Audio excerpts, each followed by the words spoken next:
পড়ছিলাম আমার বোবা ফুল, কলমে তৃপ্তি হেসান নওরা। পর্ব সংখ্যা ৩৫। নীল লাল কালো কালিতে খচিত নির্লিপ্তে জল করা লেখাগুলো দেখেই দৃষ্টি আচমকা প্রখর হয়ে ওঠে। চাহনিতে বিস্ময়ের বদলে কিছু একটা ছিল যা অবর্ণনীয়। নিস্তেজ রাত্রে নীরবতা মোড়ানো কক্ষটায় অদ্ভুত এক স্থিরতা। অজান্তে ঠোঁট কামড়ে বাঁকা হাসল বর্ণ। আশফিয়ান বর্ণ। Love you, hate you, miss you. ছোট ছোট লেখায় পুরো পৃষ্ঠা জুড়ে স্তরে স্তরে সাজানো এই 4টি কথা। বর্ণ হাসি চেপে গম্ভীর হয়। ডায়েরির প্রথম পাতা নয় এটা। আগে আরো 2টো পাতা ফেলে এসেছে। ডায়েরি বন্ধ করে পুনরায় প্রথম পাতা মেলল বর্ণ। দৃষ্টি থমকায় সেই পাতাতে। একটা স্কেচ, পেন্সিলে আঁকা, দুদিকে মুখ করে থাকা 2টো যুবক যুবতী। মেয়েটি তার মাথার লম্বা বিনুনি গোড়ায় হাত রেখে আছে।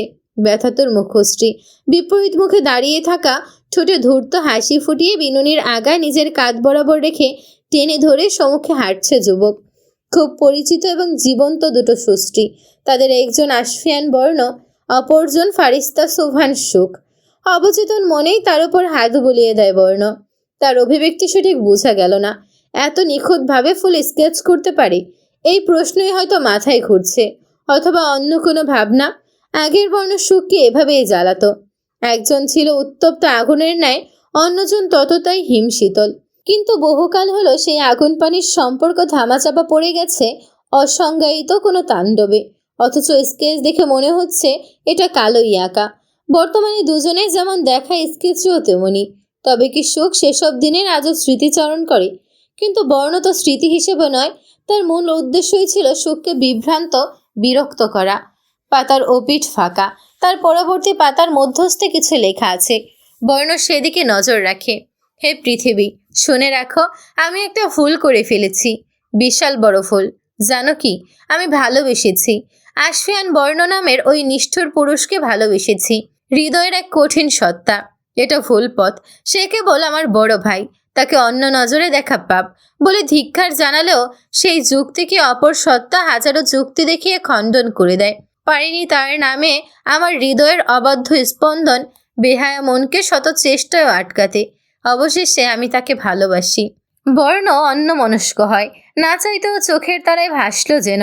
5 লাইনের এই সূচনার লেখা কথাগুলো সুখ কোনো এক উঁচু পাহাড়ের চূড়ায় দাঁড়িয়ে মুখের দুপাশে হাত রেখে চিৎকার করে পৃথিবীকে অবগত করে দিচ্ছে তার ভালোবাসার কথা। ঠোঁটে ঠোঁট গুজে ঘুরিয়ে ফিরিয়ে ডায়েরিটা দেখতে লাগে সে। মোটা ডায়েরিটা তর্জনী 2 করের মতো উঁচু হবে। পরবর্তী প্রতিটি পৃষ্ঠায় ঘন কালো লেখা। শেষ করতে কমপক্ষে 1 থেকে 2 দিন সময় লাগবে। ক্ষেত্রবিশেষে এত ধৈর্যশীল সে কখনোই নয়। এই এক বাসাতেই তার পুরো ডায়েরির ইতিকথা অনুমান করা চাই। ডায়েরির সব পৃষ্ঠার গুচ্ছ ডান হাতে ধরে বৃদ্ধা আঙুলি কষে একটা একটা পাতা থপথপ করে ছেড়ে দিল বর্ণ। শেষের দিকে চলে গেল। 2টো ফাঁকা পৃষ্ঠার মাঝখানে খণ্ড খণ্ড ছেঁড়া কাগজের টুকরো। যেন এই টুকরোগুলো দুদিকের পৃষ্ঠাগুলোর বর্ডার হিসেবে কাজ করছে। ভাঁজ করা কাগজের মধ্য থেকে একটি খুলেই থমকালো সে। এটা সেই চিঠি যেটাতে সেদিন সুখ নিজের সব অনুভূতি তুলে ধরে বর্ণের সামনে দাঁড়িয়েছিল ভালোবাসি বলে। আর বর্ণ ভালোবাসি লেখাটি চোখে পড়া মাত্রই টুকরো টুকরো করে ছুঁড়ে ফেলে সুখের কোমল হৃদয়খানি চূর্ণ বিচূর্ণ করে দিয়েছিল পাষণ্ডের মতো করে। বর্ণ পুনরায় রেখে দিল সেটা।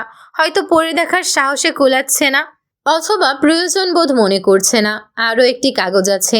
এটা সেদিন বেলকুনি থেকে তার উড়িয়ে দেওয়া লেখাগুলো। বর্ণ অবাক হলো না এটা সুখের কাছে দেখে। নিচ থেকে স্মিথ হাসল শুধু। ডায়েরি এখন 2টো ভাগ। বর্ণ ডান ভাগ থেকে একটি পাতা উল্টালো। দেখুন বর্ণ ভাই, কাঁদছি আমি। বিক্ষিপ্ত স্রোতের মতো বাঁধ ভাঙা কান্না। অপরাধ করেছি আমি আপনার মতো রকস্টারকে ভালোবেসে। সত্যিই তো, কি যোগ্যতা আছে আমার আপনার পাশাপাশি দাঁড়ানোর? যে কখনো ভালোবাসি শব্দটা মুখে উচ্চারণই করতে পারে না, তার কোনো অধিকার নেই কাউকে ভালোবাসার। আমারই ভুল সব, মাথা পেতে নিলাম। কিন্তু আমি কি আশ্রিতা? আমি কাউকে কথাটি বলিনি। আম্মুকেও নয়, আব্বুকেও না। জানেন কেন? 2টো কারণ। এক, আপনার কথা রাখতে। দ্বিতীয়ত, আমি কথাটির সত্যতা যাচাই করতেই পারি, তবে সাহস নেই। জানেন তো, আমি খানিক নয়, অত্যাধিক ভীত। ভয় হয় খুব। যদি সত্যি সত্যি আশ্রিতা প্রমাণিত হই, শুনতে হয় যাদের আব্বু আম্মু বলে জানি তারা আসলে আমার কেউ নয়। সহ্য করতে পারবো না এমন জঘন্য বাজে সত্যিটা। ওই মুহূর্তে আমার মরণ হোক, কিন্তু আপনাকে ছেড়ে দেব না। একদিন না একদিন আপনাকে এর জবাবদিহি করতেই হবে। আপনি বাধ্য হবেন সেদিন। এই পর্যায়ে বর্ণ গলা খাকারি দেয়। গম্ভীর মুখে ঠোঁট ভিজিয়ে এদিক ওদিক দৃষ্টি নিক্ষেপ করে চাপায় দীর্ঘশ্বাস ছাড়ে। সে কি সেদিন জবাবদিহি করতে বাধ্য হবে? রিয়েলি? সুখ চ্যালেঞ্জ দিল তো তাকে। বর্ণ পরবর্তী পৃষ্ঠা উল্টায়। খুব সগর্বে বলে এসেছি, আমার ভালোবাসার জোর এতটাই যে আপনি একসময় আমার শূন্যতা অনুভব করবেন। আমি বিহীন নিজেকে শূন্য, অচল, আপনার ভাষ্যমতে বোরিং মনে হবে। সেদিন আমার হাত চাইবেন। অথচ এই বদ্ধ রুমে এসে মনে হচ্ছে খুব বাজেভাবেই হেরে যাব। আমার সেসব কথার কাছে আমি জোর পাচ্ছি না ভেতর থেকে। পাবো কি করে? ওটা যে এখন চূর্ণ বিচূর্ণ, নিষ্ক্রিয় প্রায়। হৃদয়ের গহীনে বহু বছরের তিল তিল করে গড়ে ওঠা ভালোবাসা আপনি আমার। প্রতিটি মুহূর্ত, প্রতিটি সেকেন্ড আমার মন মস্তিষ্ক জুড়ে ঘাঁটি গেড়ে বসেছিলেন, আজও আছেন। আমি ভীষণ করে চাইছি, তবু পারছি না আপনাকে ঘৃণা করতে। আবারও একবার নিজের কাছে হেরে যাচ্ছি। হয়তো যাব প্রতিনিয়ত। সেদিন আপনার প্রতি দুর্বল হতে মনকে শক্ত খুলে সে আবদ্ধ রাখতে না পেরে অপরাধ করেছি। আজ আপনাকে ঘেন্না করতে না পেরে দ্বিতীয় অপরাধ। অপরাধের উপর এত অপরাধ কিভাবে করতে পারি আমি?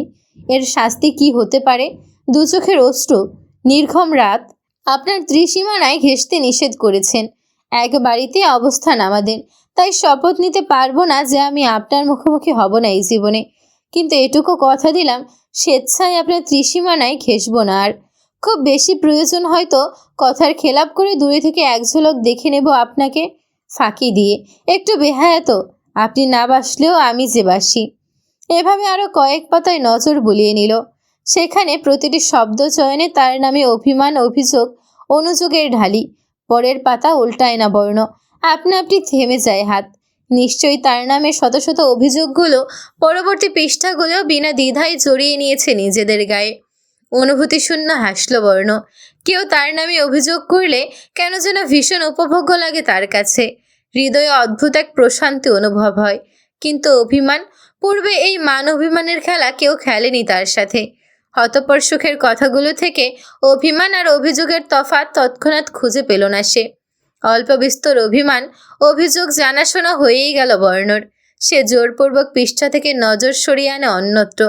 প্রতিটি শব্দ পড়ার সময় মনে হচ্ছিল সেদিনের সুখের অশ্রুসিক্ত মুখশ্রী ভেসে উঠছে। কি যে বিধ্বস্ত রকমের করুণ ছিল সেই আঁখি পল্লব। জোর হাতে বোবা স্বরে কি যেন বলতে চাইছে তাকে, হয়তো একটি ভাঙা হৃদয়ের গল্প। সামনের দিকে আগালো না আর। সে বুঝে নিল ছেঁড়া চিঠির ডান পাশের পাতাগুলোর সিংহভাগ কেবলই তার নামের অভিযোগ বহন করছে। বা ভাগে কি লেখা আছে জেনে নেওয়ার গুঞ্জন তুলে মন। পুনরায় পাতা উল্টে বর্ণ শুরুতে চলে গেল এবার। গত কয়েক রাত ঘুমের প্রচুর অনিয়ম হয়েছে, চোখ জ্বালা করছে, তাই স্লিপিং পিল খেয়ে শুতে হবে। ফোঁস করে শ্বাস ছেড়ে চোখ মিলে দৃষ্টি নিবদ্ধ করে একটি পাতায়। আপনি আমার হন বা না হন সে তো ভাগ্যই বলে দেবে। তবে ভীষণ অনুভূতি হয় যখন আপনাকে নিজের একান্তই ভাবি। অথচ কি করলেন? কত আনন্দ নিয়ে মাত্রই আপনার সদ্য বের হওয়া গান দেখতে বসলাম একাকী, আর আপনি একটা মেয়েকে জড়িয়ে ধরলেন। কিভাবে পারলেন এমনটা করতে? কানে কানে কি বলছিল ওই চুড়েলটা? আপনার পাশে অন্য কাউকে কল্পনা করলেও যেখানে আমার হিংসায় স্ফোটিত হয়ে যায়, সেখানে না জানি কে না কে আপনার কাছে এলো, তারপর ছুঁয়ে কানে কানে কি বলে গেল। এমন স্টেপের অভিনয় না করলে কি আপনার নামডাক কমে যেত? আমি ভীষণ ভীষণ অভিমান করেছি আজ। হয়তো আপনি কখনো জানতেই পারবেন না। পৃষ্ঠার কোণে তারিখটা দেখে বর্ণ চোখ বুঝে একটি কথা মনে পড়ে। ঠোঁট কামড়ে হাসে। কাছে এলো, তাকে ছুলো, এটুকুই সুখ দেখেছে। এর পেছনে ঘটে যাওয়া দৃশ্যপট দেখলে নিশ্চয়ই সুখের এই লেখা, এই অভিমান অন্য পথে যাত্রা নিত। প্রায় বছর দুয়েক আগের কথা। সেদিনের shooting spot Inani sea beach, Cox's Bazar. সমুদ্রের বালুচরে একটি স্টেপ এমন ছিল যে মেয়েটি ছুটে কাছে এসে আলতো করে তার কাঁধে দুহাত রাখবে। লাজুক হাসি হাসি মুখটা এগিয়ে কানে কানে কিছু একটা বলবে, চরম আবেগ মিশিয়ে। দুর্ভাগ্যবশত শুটিং টাইমে মেয়েটি কানে মুখ বাড়িয়ে নিয়ে যাওয়ার মুহূর্তে বর্ণর গালে হালকা ছুঁয়ে গিয়েছিল তার গাল। এরপর বর্ণ কাল বিলম্ব করেনি, এক ধাক্কায় তাকে সরিয়ে ঠাটিয়ে চর বসিয়ে দেয়। রাগের তোরে আগে পিছে ভাববার সময় নেয়নি বর্ণ। বেখেয়ালে শক্ত ধাতুর ন্যায় হাতটা গালের পাশাপাশি কানও ছুঁয়ে গেছিল। পরপরই পর্দা ফেটে রক্ত বেরিয়ে আসে লিয়ানা নামের সেই মেয়েটির। এটাই তার প্রথম কাজ ছিল বর্ণর সাথে। এ নিয়ে কত কি ঘটে গেল সুখ যদি জানত। চোখের জ্বালা তীব্র হচ্ছে, পৃষ্ঠায় চোখ স্থির রাখা যাচ্ছে না। বর্ণ আপন মনে পৃষ্ঠা উল্টে পাল্টে একটা পেজে থামে। আরও একটা স্কেচ, এটাতে কেবল আসফিয়ান বর্ণর রাজত্ব। গিটার হাতে বিন ব্যাগে পা টেনে বসে আছে, চোখ বন্ধ। তার পাশের পৃষ্ঠায় লেখাগুলো পড়তে চোখের ওপর ডাইনি নিয়ে এলো সে। এবারে খানিকটা কৌতূহল দেখা যায় তার মাঝে। প্রিয় সুন্দর পুরুষ, আব্বুর পর আমার চোখের দেখা শ্রেষ্ঠতম সুন্দর পুরুষ আপনি। জানি না এটা আমার চোখের ভুল নাকি মনের। আমি অগোচরে চেয়ে থাকি, তবু বারে বারে তৃষ্ণায় কাতর হই। দূর থেকে চুপি চুপি ক্ষণের পর ক্ষণ অপলক তাকিয়ে আপনাকে দেখে যাই। নিরলস তৃপ্তি মেটে না, বরং তৃষ্ণা বেড়ে যায় দ্বিগুণ থেকে বহুগুণ। ইচ্ছে করে আপনাকে চোখের সামনে বসিয়ে চেয়েই থাকি মায়াবী এই জগৎ ভুলে। কখনো কখনো মনে হয় আপনি জান্নাত থেকে পালিয়ে আসা কোনো ফুল। না না, ফুল তো আমি আপনার, আর আপনি হলেন সেই ফুলের বিষাক্ত কাঁটাযুক্ত গাছ, যার মুকুটে ফুটে উঠবে আমি নামক কোমল স্নিগ্ধ সুরভি ছড়ানো পুষ্পরাণী। শুনেছেন সুন্দর পুরুষ, আজ একটা সিনেমা দেখেছি, ভীষণ মনে ধরেছে। অতপর হুটহাট আবেগে পড়ে আমিও একটা অবাধ্য ফ্যান্টাসিতে ডুব দিয়েছি। ইস, যদি আমি আপনার হৃদয়ের বৃহত্তম জেদ হতাম, যদি আমার আর আমার ছোট্ট মন জিততে উঠে পড়ে লাগতেন। কিন্তু আমি জানি এটা অসম্ভব। আমার কাছে আপনি ছাড়া অন্য কোনো স্বপ্নপুরুষ না থাকলেও আপনাকে নিয়ে স্বপ্ন দেখা হাজারো রমণী আছে। ভালো। বর্ণ ধপ করে ডায়েরি বন্ধ করে ফেলল, ছুঁড়ে ফেলার মতো রেখে দিল স্টাডি টেবিলে। সেকেন্ড কয়েক স্থির থেকে পায়ের উপর পা তুলে বসে শূন্য দৃষ্টি ফেলে চেয়ে রয় অল্পক্ষণ। তার অভিব্যক্তি ঠাওর করা কঠিন দুষ্কর। ডান হাতের তর্জনীতে ঠোঁট ঘষে খানিক পর ভুড়ো গুটিয়ে বলে উঠল অস্ফুট স্বরে, এত আবেগ! হাসি ছিটকে আসে ঠোঁট ভেঙে। অতপর বলল ঘাড়ে হাত ম্যাসেজ করে, ওকে জানেমান, কবুল হ্যাঁ।